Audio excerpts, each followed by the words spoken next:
அனைவருக்கும் வணக்கம். Digital signature certificate DSC அப்படின்னா என்ன? இப்போ நார்மலாக என்ன கையெழுத்து போட சொன்னாங்க அப்படின்னா பேனாவை எடுத்து நான் கையெழுத்து போடுவேன். இதுவே என்னுடைய கையெழுத்தை நான் டிஜிட்டல் வடிவில் போடும்போது அதை டிஜிட்டல் சிக்னேச்சர் அப்படின்னு சொல்லுவோம். இப்போ வளர்ந்து வர காலத்தில் நிறைய விஷயங்களை நம்ம ஆன்லைன்லேயே ஃபைல் பண்ண வேண்டியதாக இருக்குது. அப்போது டிஜிட்டல் சிக்னேச்சர் அப்படின்றது இங்கே முக்கியத்துவம் அடையுது. என்னுடைய பேன் நம்பர், ஆதார் நம்பரை பேஸ் பண்ணி சிஸ்டம் என்கிரிப்ட் பண்ணி டோக்கன் அப்படின்ட்டு இந்த மாதிரி இருக்கும் பார்க்கறதுக்கு. இந்த மாதிரி ஒரு டிவைஸ்க்குள்ள என்னுடைய சிக்னேச்சரை என்கிரிப்ட் பண்ணி சேவ் பண்ணி கொடுப்பாங்க. எப்போ என்னுடைய டிஜிட்டல் சிக்னேச்சர் யூஸ் பண்ணணும் அப்படின்னாலும் இதை சிஸ்டம்ல பிளக்இன் பண்ணிட்டு பார்த்தீங்க அப்படின்னா இது யூஎஸ்பி கார்டு மாதிரி இருக்கு. இது யூஎஸ்பி கார்டில் போட்டு பாஸ்வேர்டை டைப் பண்ணி என்னுடைய டிஜிட்டல் சிக்னேச்சரை நான் யூஸ் பண்ண முடியும். இந்த மாதிரி டிஜிட்டல் சிக்னேச்சரை நான் எங்கேருந்து வாங்குறது அப்படின்னு பார்த்தீங்கன்னா கவர்மெண்ட் ஆத்தரைஸ்ட் சர்டிஃபைடு ஏஜென்சிஸ் கிட்ட இருந்து வாங்கலாம். ஒருவேளை உங்களால் ஜென்யூன் பீப்புள் ஐடென்டிஃபை பண்ண முடியலன்னா உங்களோட சார்ட்டர்ட் அக்கௌண்டன்ட் இல்லாட்டி கம்பெனி செக்ரட்டரிஸ் அப்ரோச் பண்ணி அவங்க மூலியமாகவும் டிஜிட்டல் சிக்னேச்சர்ஸை நீங்கள் வாங்கலாம்.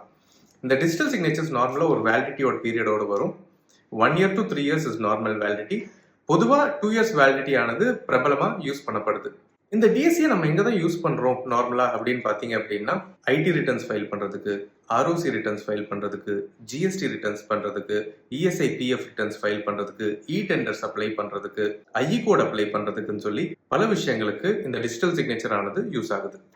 இந்த டிஜிட்டல் சிக்னேச்சர் ஆனது ஒருத்தரோட பேன் ஆதாரை பேஸ் பண்ணி தான் அது கொடுக்குறாங்க. அதனால டிஜிட்டல் சிக்னேச்சர் அப்ளை பண்ணுறதுக்கு முன்னாடி யார் டிஜிட்டல் சிக்னேச்சருக்கு அப்ளை பண்ணுறாங்களோ அவங்களுடைய பேன் அண்ட் ஆதார் லிங்க் ஆகிருக்க வேண்டியது கட்டாயம். இந்த டிஜிட்டல் சிக்னேச்சர்ன்றது எந்த ஒரு தனிநபராக இருந்தாலும் எடுக்கலாம். டைரக்டர்ஸ்க்கு மட்டும் தான் எடுக்கணும் அப்படின்னு கிடையாது.